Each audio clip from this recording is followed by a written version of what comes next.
ब्रह्मा जी ज्ञान मार्ग की पुष्टि नहीं कर रहे हैं। तो कहते हैं सबसे अच्छा भक्ति मार्ग है भक्ति की यह महिमा। ऐसी बात नहीं कि सिर्फ कथन मात्र के लिए ही है। वेद भी बहुत सारे प्रमाण देते हैं कि अतीत में बहुत सारे संत जो हैं इस सत्य को प्रत्यक्ष देख चुके हैं कि भक्ति मार्ग से भगवान को प्राप्त कर लिया उन्होंने और ज्ञान भी मिला उन्हें।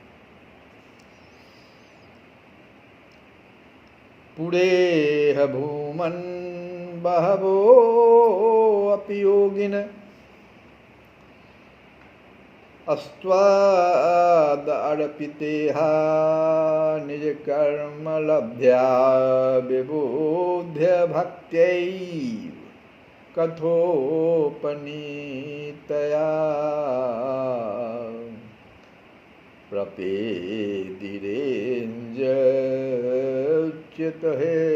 गतिं पराम्।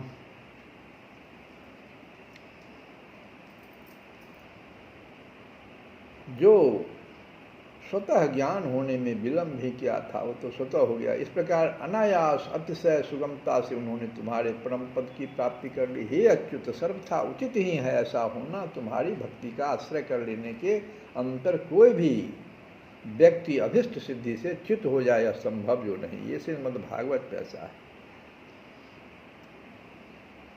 अच्युत ते गतिम पराम।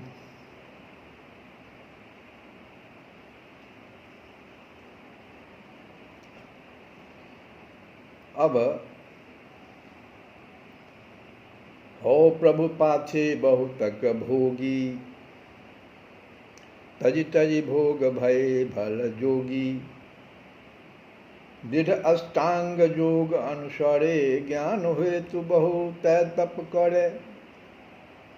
अति श्रम जानि तहाँ तय फिरे तुम कहूँ कर्म समर्पण करे। तिन करि शुद्ध भयो मन मर्म तब कीनहि प्रभु तुम्हारे कर्म। कथा श्रवण करि पाई भक्ति जाके संग फिरत सब मुक्ति। ता करि आत्म तत्व को पाई बैठे सहज परम गति पाई। हे भुमन पूरब जे जोगी तजि गृहादि सुख भय वियोगी। करि बहु जतन ज्ञान हित भारी मिलो ज्ञान नहीं भय दुखारी। हे भूमन, हे भगवान, पूरब जे जोगी तज गृहादि सुख भय वियोगी। करि बहु जतन ज्ञान हित भारी मिलो ज्ञान नहीं भय दुखारी। पीछे निज यहाँ सब जेती तुम्हें समर्पहि मन बचतेती। सिर्फ समर्पण कर देना है अपने मन को। भक्ति में है क्या? समर्पित हो जाइए और समर्पित होके सुनी तब कथा भक्ति ही आई। जान्यो आत्म रूप बनाई ते नर सहज प्रयास बिनु। मुक्ति लहे सुख कंद परै न भव निधि माहि पुनि मिटे सकल जगद्वंद।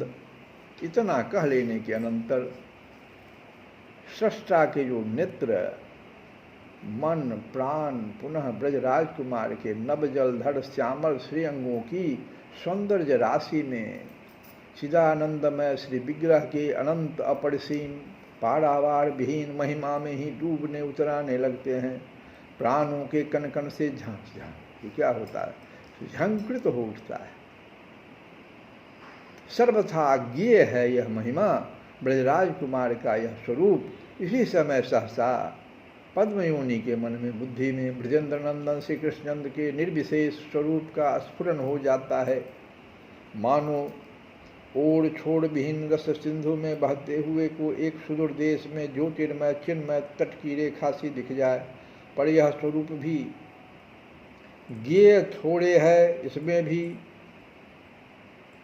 अथ इति जो नहीं, इसे भी कैसे जाना जाए? फिर आत्मा वा अरे द्रष्टव्य, आत्मा का दर्शन करें। आत्मा वा अरे द्रष्टव्य, आत्मा का दर्शन करें। मनसैवानुद्रष्टव्यम, मन के द्वारा बारंबार आत्मा का अनुसंधान करें। इन श्रुतियों का क्या तात्पर्य है? ये श्रुति में ऐसा लिखा हुआ है कि आत्मा वा अरे द्रष्टव्य, मनसैवानुद्रष्टव्यम, आत्मा का दर्शन करें, मन के द्वारा बारंबार आत्मा का अनुसंधान करें।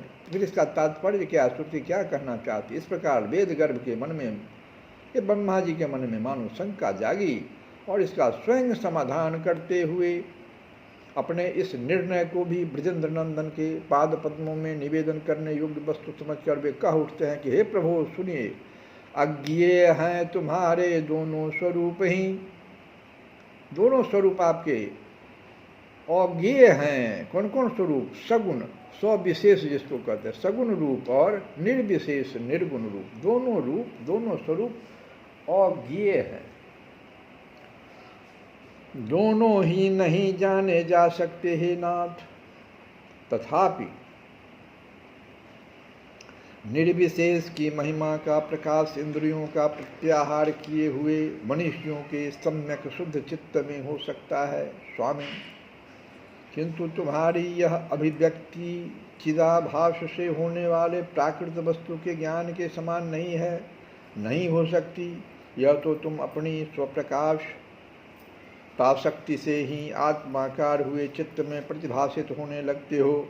प्रभु, जब इंद्रियों का प्रत्याहार हो जाता है, विषयों से वे हटा ली जाती। प्रत्याहार होना इंद्रियों का क्या हुआ? विषय से इंद्रियों का हट जाना, इसी को कहते हैं प्रत्याहार होना।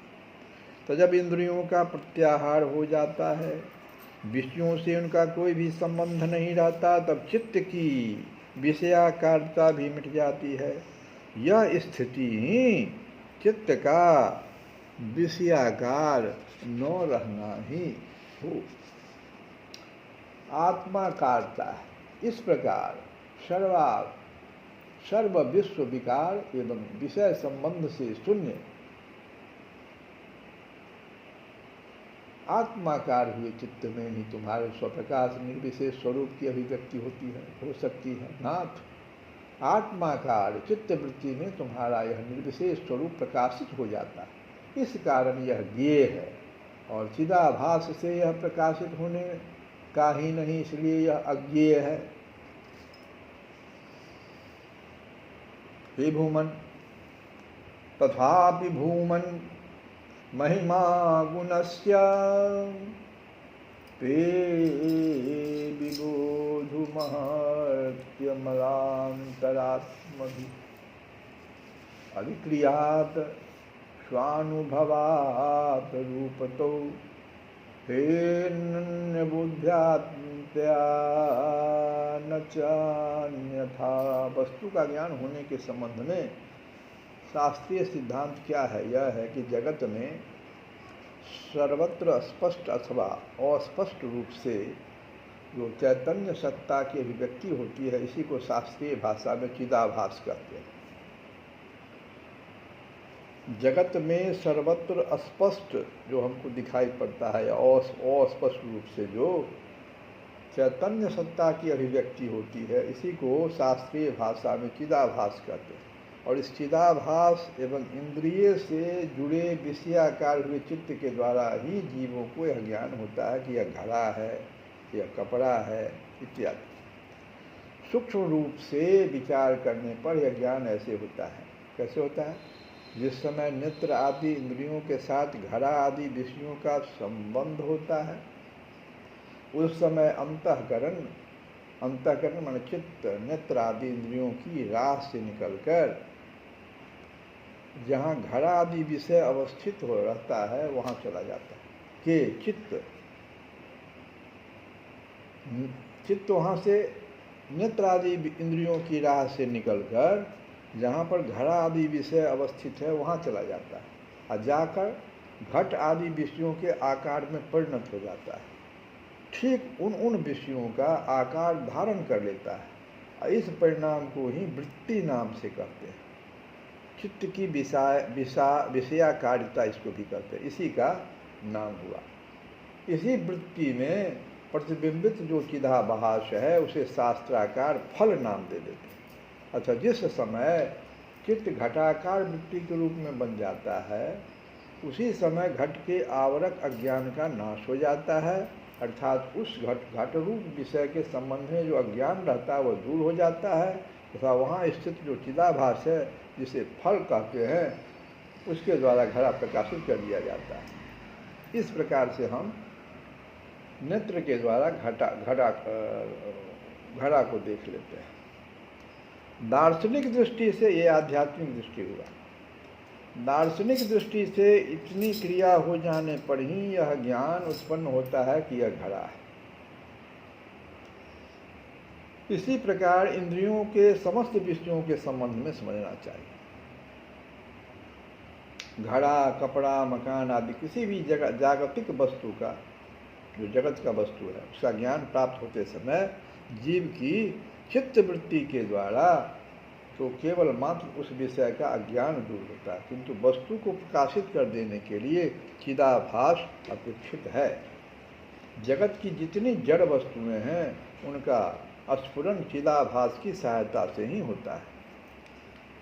लेकिन सच्चिदानंद जो हैं, ये जगत की वस्तु के लिए हुआ, सच्चिदानंद जो हैं वस्तु इस चिदाभास से प्रकाशित नहीं हो सकती। इसलिए भगवान के निर्विशेष ब्रह्म स्वरूप के ज्ञान में यह बात है कि वहाँ आवरक अज्ञान का नाश होने के लिए वृत्त व्याप्ति मात्र केवल विचित्त की आत्मकारता, ब्रह्मकारता ही अपेक्षित है, चिदाभास नहीं। हमें उन्मुक्त आकाश में प्रकाशित सूर्य के दर्शन हो जाए, इसके लिए आंखें खोल लेने की तो नितांत आवश्यकता है, किंतु सूर्य को देखने के लिए दीपक के प्रकाश का कोई उपयोग नहीं है। इसी प्रकार ब्रह्म का स्फुरन होने के लिए चित्त की आत्मकारता तो नितांत आवश्यक है, किंतु चिदाभास का वहाँ कोई प्रयोजन नहीं है। नेत्र खोल देने पर जैसे निर्विशेष तेजोमंडल रूप में सूर्य के दर्शन हो जाते हैं, वैसे ही आत्माकार हुए चित्त में भगवान के स्वयं प्रकाश निर्विशेष सच्चिदानंद स्वरूप के ज्ञान का उन्मेष हो जाता है।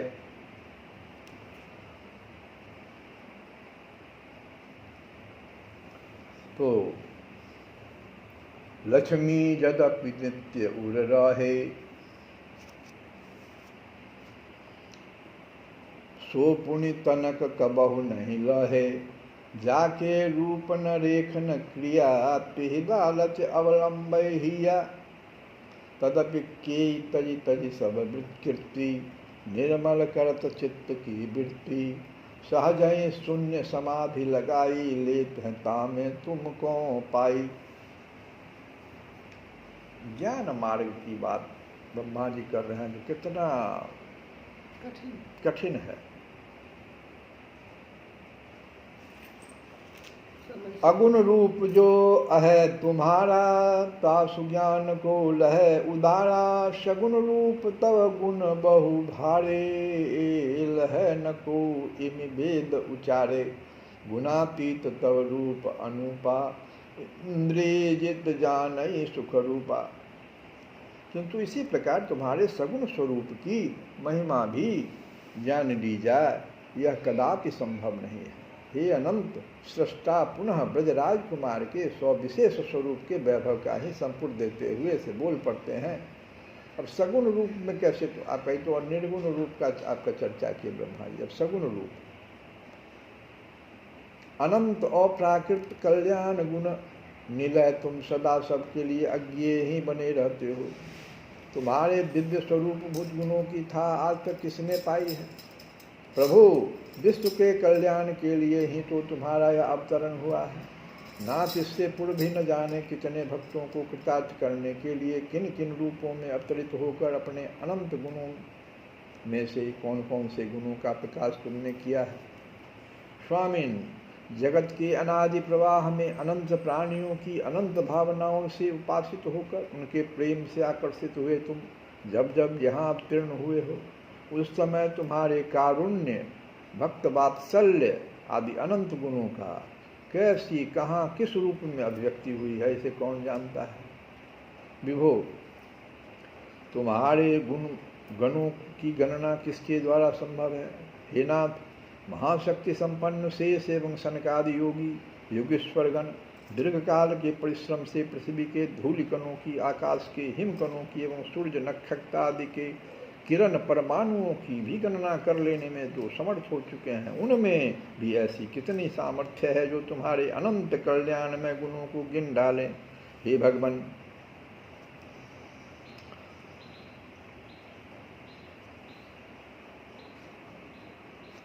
यह सगुण स्वरूप तुम्हारी, है मन खोयों जात हमारो। ये अद्भुत अवतार जुड़ेत विश्व प्रतिपालन के हेत, नाम रूप गुण कर्म अनंत, गणत गणत को लह न अंत। नाम रूप गुण कर्म सब आपका अनंत है, गिनती करते करते गणत गणत को लह न अंत।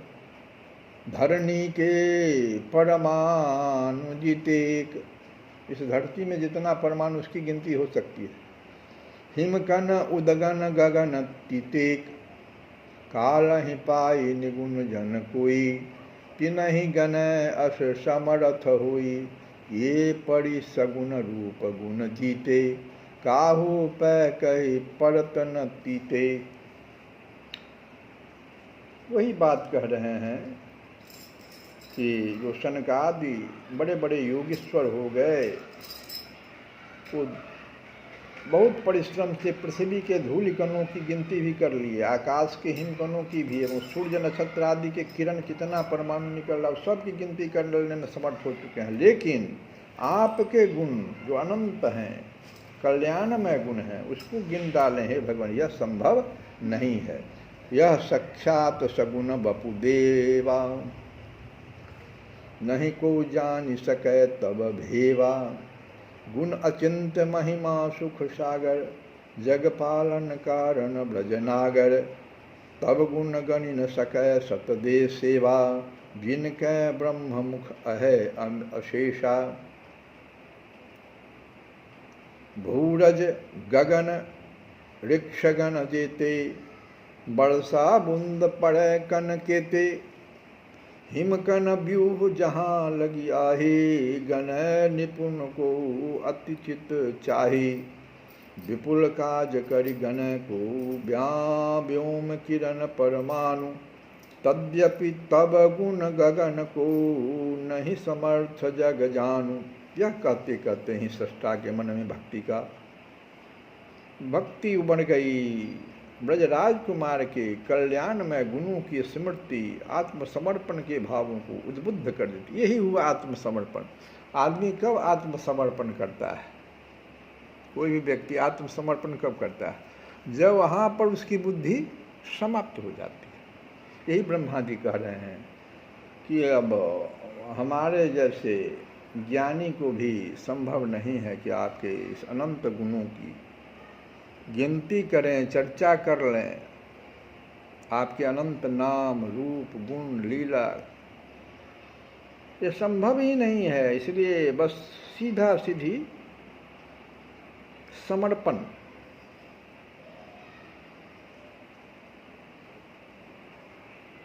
आत्मसमर्पण के भावों को उद्बुद्ध कर देती है और वे कहने लगते हैं, हे करुणा वरुणालय।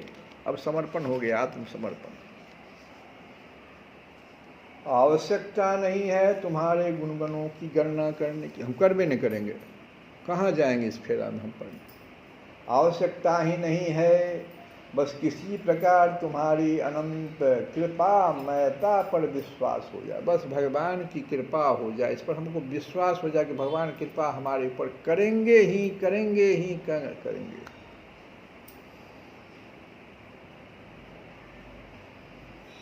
तुम्हारी अनंत कृपा महता पर विश्वास हो जाए, समय पर प्राप्त हुए सुख संपत्ति के समुदाय में, दुख दारिद्र के झंझावात में समान रूप से सतत तुम्हारी कृपा की निराविर धारा के ही दर्शन होने लगे।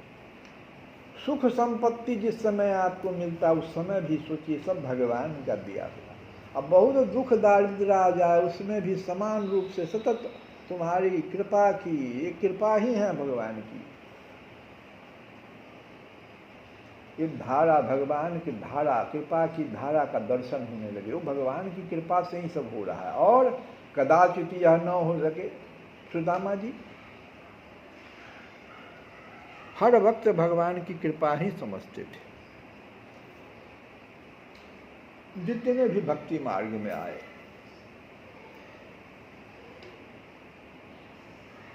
और कदाचित यह न हो सके तो तुम्हारी अनुकंपा की प्रतीक्षा ही जागृत हो जाए कि अच्छा ठीक है, सबड़ी माता की तरह आएंगे भगवान। गुरु जी कह दिए हैं तो आएंगे ही, बस प्रतीक्षा करने लगी। प्रतीक्षा ही जागृत हो जाए। अगर धारा, ये जो आपका भगवान की कृपा की धारा बह रही है, सुख में भी और दुख में भी, इस नहीं आप इसको देख पा रहे हैं, ठीक है, नहीं दर्शन हो रहा है, तो फिर आप दूसरा उपाय बता रहे हैं कि तुम्हारी अनुकंपा की प्रतीक्षा ही जागृत हो जाए। आएंगे ही भगवान। कब प्रभु की कृपा मुझ पर ढलक पड़ेगी, इस ओर ही दृष्टि केंद्रित हो उठे। और चातक, यहीं पर चातक शब्द आया। चातक जिस प्रकार निर्झर की, सरिता की, सागर की, वाड़ी धारा की ओर से मुंह मोड़कर एकांत मन से स्वाति बूंदों की ही प्रतीक्षा करता है, नहीं जाता है चातक किसी धारा में पानी लेने के लिए। वो स्वाति की बूंद कब आएगी उसी का प्रतीक्षा करता है। तृषा की ज्वाला से उस विहंगम के प्राण भले झुलस जाएं। विहंगम यहाँ जो चिड़िया, स्वाति का चातक का नाम हुआ। तो तृषा की ज्वाला से उस विहंगम के प्राण भले झुलस जाएं, पर अपने अभिलषित मेघ के अतिरिक्त किसी भी अन्य और वह ताकत ही नहीं। इस प्रकार सबकी आशा परित्याग कर, जैसे चातक सबकी आशा परित्याग कर दिया, न नदी की ओर देख रहा है, न सरिता की ओर, न सागर की ओर, न वाड़ी धारा की ओर, वर्षा हो रही उधर भी नहीं। सबकी आशा परित्याग कर तुम्हारी कृपा कनिका को पा लेने की उत्कंठा प्राणों में निरंतर जागृत हो जाए, तथा जब तक तुम्हारी उस कृपा की अनुभूति न हो, तब तक घोर तप आदि से शरीर छीन करने के बदले जन्मांतर में अपने ही अर्जित विविध कर्म फलों को, प्रारब्ध से प्राप्त होने वाले सुख दुख रूप भोगों को विकृत शून्य अम्लान चित्त से भोगते रहने की वृत्ति उदय हो जाए। अब एक तीसरा स्वरूप भी दे दिए।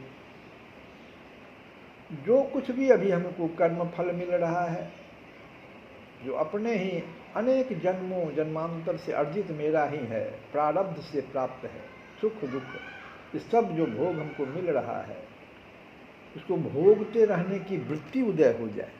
भगवान यही कहते, ये भी कृपा। साथ ही तुम्हारी स्फूर्ति होते रहने के कारण और उस समय भी आपकी स्मृति बनी रहे, प्रेम भरे हृदय से, उस समय भी प्रेम भरे हृदय से, गदगद वाणी से, रोमांचित हुए शरीर से अपने आप को तुम्हारे चरण सरोजों में समर्पित करते रहने की भावना अखंड रूप से बनी रहे।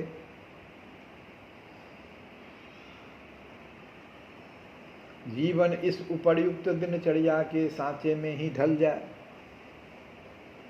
जो कोई भी अपना ऐसा जीवन बना ले, हे नाथ, फिर तो वह तुम्हारे चरण सेवाधिकार को पा लेने का अधिकारी बन ही जाता है।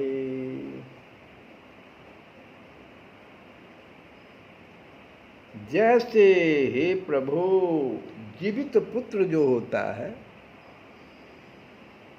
पुत्र जो जीवित है वो पितृ संपत्ति का अधिकारी हो जाए, इसमें आश्चर्य ही क्या है। जीवित रहना चाहिए खाली, तो पितृ संपत्ति का अधिकारी हो ही जाए। भगवान वंचित तो वे होते हैं, फिर कौन सा पुत्र वंचित हो जाता है? जो मृत हो जाते हैं, मृत पुत्र। मृत यहाँ पर क्या हुआ? ये सारी जो भगवान ब्रह्मा जी ने जो दर्शन दिया है, बताया है, कर्म नहीं।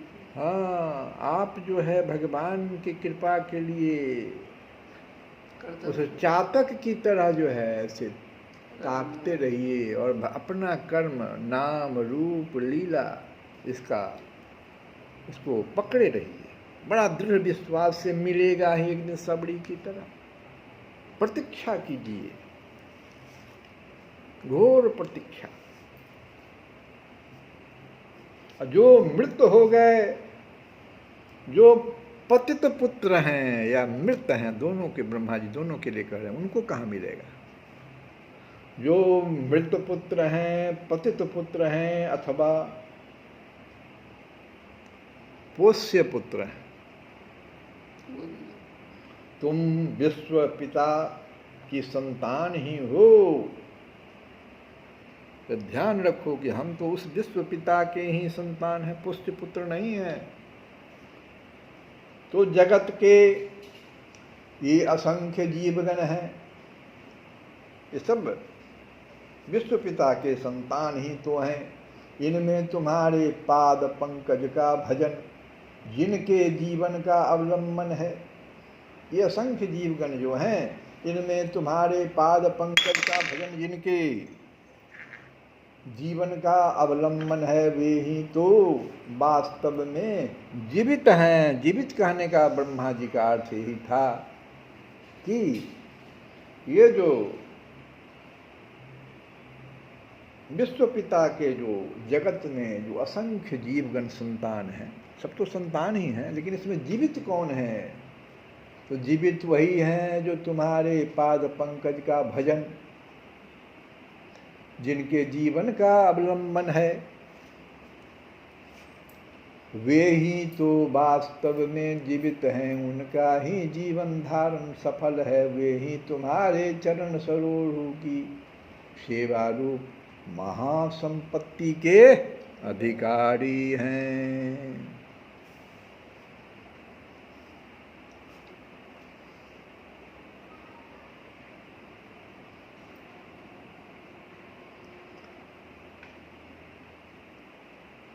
श्री कृष्ण गोविंद हरे